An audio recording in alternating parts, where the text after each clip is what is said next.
Bienvenidos a este nuevo video tutorial de matemáticas en donde vamos a practicar unos ejercicios de razonamiento con predicados y cuantificadores. El ejercicio será el siguiente. Dadas las siguientes premisas de un razonamiento: todos los cultivos de frutas son extensos, ningún cultivo forrajero es extenso, algunos cultivos de granos son extensos. Para cada conclusión planteada a continuación y utilizando teoría de conjuntos, analice si el razonamiento es válido. Las conclusiones que tenemos son: ningún cultivo de frutas es cultivo de granos, algunos cultivos de granos son cultivos forrajeros. Muy bien, vamos entonces a la interpretación. Primero vamos a definir el conjunto referencial. Nuestro conjunto referencial lo hemos definido como el conjunto de los elementos X, tal que X es un cultivo. Luego definimos los predicados. El predicado P de X es un cultivo de frutas, Q de X es un cultivo extenso, R de X es un cultivo forrajero. Y S de X es un cultivo de granos. Muy bien, entonces se definen las premisas. La premisa H1, todos los cultivos de frutas son extensos. La premisa H2, ningún cultivo forrajero es extenso. Y la premisa H3, algunos cultivos de granos son extensos. Se traducen las premisas en forma lógica y su respectiva equivalencia como conjuntos. Entonces, empecemos con la primera premisa. Todos los cultivos de frutas son extensos. La premisa 2, ningún cultivo forrajero es extenso. Y la tercera premisa, algunos cultivos de granos son extensos. Entonces, para el caso de la primera premisa, todos los cultivos de frutas son extensos, la podemos traducir como: para todo X, si se cumple P de X, entonces es Q de X. Si es P de X, entonces es Q de X.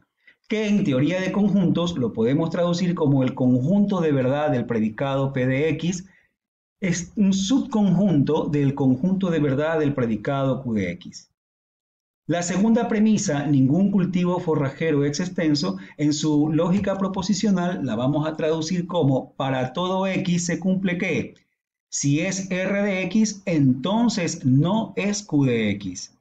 En la teoría de conjuntos diremos que el conjunto de verdad del predicado R de X es un subconjunto del complemento del conjunto de verdad del predicado Q de X, tal como lo tenemos aquí, que nos dice que R de X, entonces negación. Al tener la negación de Q de X, sabemos que es el complemento del conjunto de verdad de Q de X. El tercer predicado que nos dice: algunos cultivos de granos son extensos. Su traducción en lógica proposicional será: existen X que cumplen S de X y Q de X. En la teoría de conjuntos, en cambio, diremos que el conjunto de verdad del predicado S de X intersección con el conjunto de verdad del predicado Q de X es diferente del conjunto vacío. Con eso, pues, indicamos que existen elementos que cumplen para ambos. Por lo tanto, ahí tenemos definido, pues, nuestros predicados, tanto en lógica proposicional como en la teoría de conjuntos. Ahora bien, vamos a analizar las conclusiones que nos da el ejercicio. Primero, considerando que ningún cultivo de frutas es cultivo de granos. Entonces, hacemos la traducción también en lógica proposicional de esta primera conclusión y tenemos que para todo X, si es P de X, entonces no es S de X. Si se cumple el predicado P de X, entonces no se cumple el predicado S de X. En teoría de conjuntos diremos entonces que el conjunto de verdad del predicado P de X es un subconjunto del complemento del conjunto de verdad de S de X. Vamos a diseñar ahora los diagramas de Venn en el cual se cumplen las hipótesis. Tenemos entonces este esquema. En este diagrama nosotros podemos visualizar que tenemos cumplidas todas las hipótesis. El conjunto, la primera hipótesis que nos dice que el conjunto de verdad del predicado P de X es un subconjunto del conjunto de verdad del predicado Q de X, la tenemos aquí. El conjunto de verdad del predicado P de X es un subconjunto del conjunto de verdad de Q de X. La segunda hipótesis nos dice que el conjunto de verdad del predicado R de X es un subconjunto del conjunto de verdad del predicado Q de X. y la tenemos entonces que esto de aquí, el conjunto de verdad de R de X, es un subconjunto del complemento del conjunto de verdad de Q de X. No tiene nada en común con el conjunto de verdad de Q de X, está fuera, está dentro del complemento del conjunto de verdad de Q de X. En la tercera hipótesis nos decía que la intersección entre el conjunto de verdad de S de X y el conjunto de verdad de Q de X es diferente del conjunto vacío, es decir, existe intersección entre ambos, y tenemos este caso en el cual el conjunto de verdad tiene una intersección, el del conjunto de verdad de S de X tiene intersección que corresponde a esta región con el conjunto de verdad de Q de X. Ahora, se cumplen todas las premisas. Veamos qué sucede con la conclusión. En la conclusión nos dice que el conjunto de verdad de P de X está incluido en el complemento del conjunto de verdad de S de X. Podemos ver en este gráfico de aquí que el conjunto de verdad de P de X no está incluido en el complemento. Si estuviera incluido, significa que no habría elementos comunes entre el conjunto de verdad de P de X y el conjunto de verdad de S de X. Así que este gráfico que se ha diseñado aquí corresponde a un contraejemplo. Nos está indicando que no se cumple la conclusión a pesar de que todas las tres premisas se cumplen, no se cumple la conclusión. Entonces, según este diagrama que hemos diseñado, podemos ver que la proposición es falsa, porque sí existe la posibilidad de la intersección entre el conjunto de verdad de P de X y el conjunto de verdad de S de X. Con dicha conclusión, entonces el razonamiento es no válido.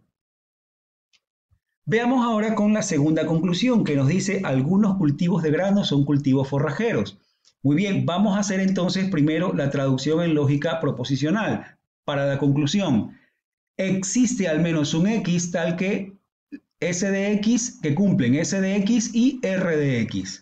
Muy bien, su traducción en teoría de conjuntos sería que el conjunto de verdad del predicado S de X intersección con el conjunto de verdad del predicado AR de X es diferente del conjunto vacío, ya que dice que existen elementos, ¿no?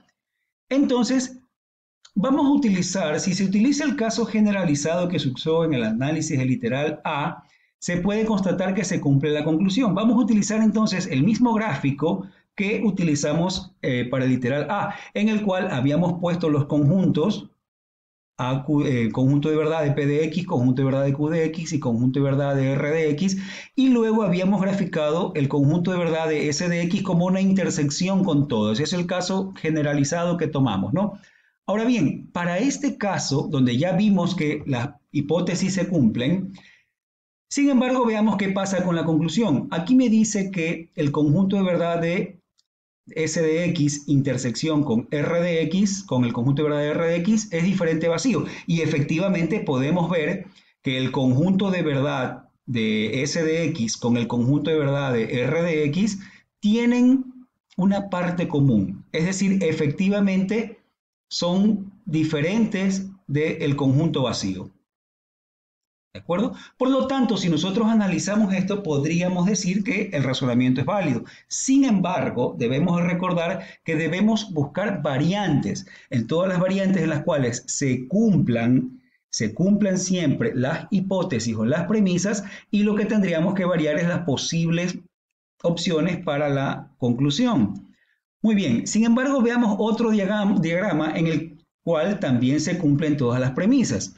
Ahora, lo que hemos hecho es que el conjunto de verdad del predicado S de X lo hemos graficado ya no con la intersección con los tres conjuntos, sino solamente intersección con el conjunto de verdad de Q de X y el conjunto de verdad de P de X. Siguen cumpliéndose las premisas. El conjunto de verdad de P de X es un subconjunto del conjunto de verdad de Q de X. Aquí está, se cumple, es un subconjunto. El conjunto de verdad de R de X es un subconjunto del complemento de Q de X, correcto. No hay intersección o no hay elementos comunes entre el conjunto de verdad de Q de X y el conjunto de verdad de R de X. La intersección entre el conjunto de verdad de S de X y el conjunto de verdad de Q de X es diferente de vacío, es decir, existe intersección entre ellos, correcto, hay intersección. Y la conclusión nos dice que el conjunto de verdad de S de X intersección el conjunto de verdad de R de X es diferente de vacío, y esa conclusión no se cumple. puesto que en este nuevo gráfico, que cumple con todas las tres hipótesis, no cumple con la conclusión. La conclusión que tenemos aquí, la conclusión que nos da el ejercicio, según el gráfico, no se cumple, ya que el conjunto de verdad de S de X no tiene elementos comunes con el conjunto de verdad de R de X, es decir, si es igual a vacío. Según el diagrama diseñado, entonces podemos ver que la conclusión es falsa porque sí existe la posibilidad de que no haya intersección entre el conjunto de verdad del predicado S de X y el conjunto de verdad del predicado R de X. Con dicha conclusión, el razonamiento es no válido, es decir, utilizando este esquema que hemos utilizado, llegamos a la conclusión de que el razonamiento es no válido. Bien, como se pudo constatar en este ejercicio, construir un diagrama en el que se cumplan todas las hipótesis no es condición suficiente para concluir respecto a la validez del razonamiento. Por ello es importante analizar las diferentes variantes que se pueden plantear. Lo importante es que todos los gráficos que se hagan deben de cumplir con las hipótesis, con las premisas, y luego pues se ven las variantes según la conclusión que nos dé el ejercicio. Una vez más, esperamos que este video les haya servido para que ustedes tengan un mejor conocimiento de los ejercicios de matemáticas, en el caso actual, ejercicios de razonamientos con predicados y cuantificadores, y los esperamos pues en un próximo video.